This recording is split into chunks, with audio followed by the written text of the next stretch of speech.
Israël, le Hamas, lequel s'apprête à passer à l'as, le bourreau ou la victime? Le bourreau qui prétend qu'il est la victime, ou la victime qui se défend et qui s'en prend à son bourreau? C'est une véritable mise en abîme dont Israël a le secret et la clé en même temps et dans le même casier. Qu'est-ce qu'une mise en abîme? C'est un procédé artistique, avant d'être psychanalytique, qui consiste à incruster dans une image cette image elle-même, comme un effet de miroir, pour se voir et ne pas se perdre de vue, et s'apercevoir in fine qu'on est le même que soi-même si on se regarde de près. Abîme. Suis-je autre chose que ma propre victime? Au fond de moi, je ne vois pas d'autre ennemi que moi. Vous voyez, il y a comme un effet de perspective continue sur un seul thème, mais qui pose problème à tout terroriste qui terrorise en dénonçant le terrorisme de l'autre. Donc on ne sait pas.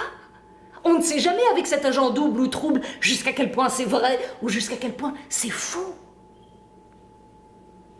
Et c'est cette distorsion infinie de la vérité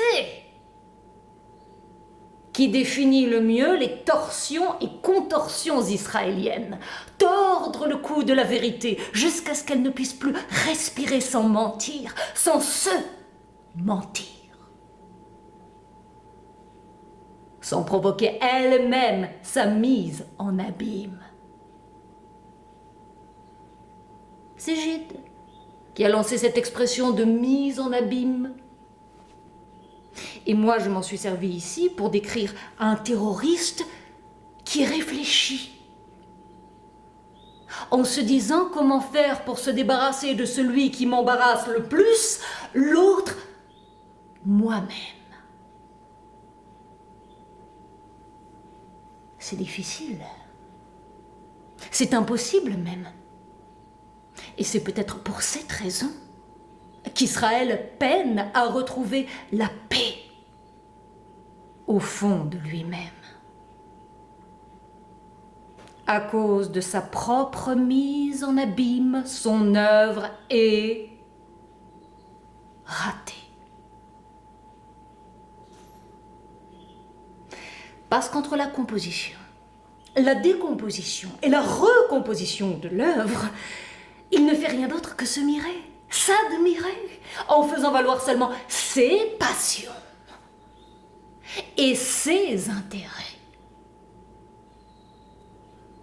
Abîme.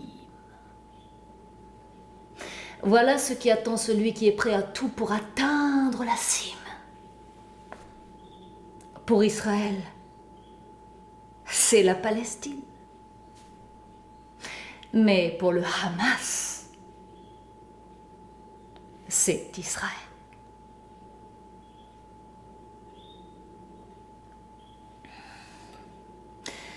Menace qui se veut plus menaçante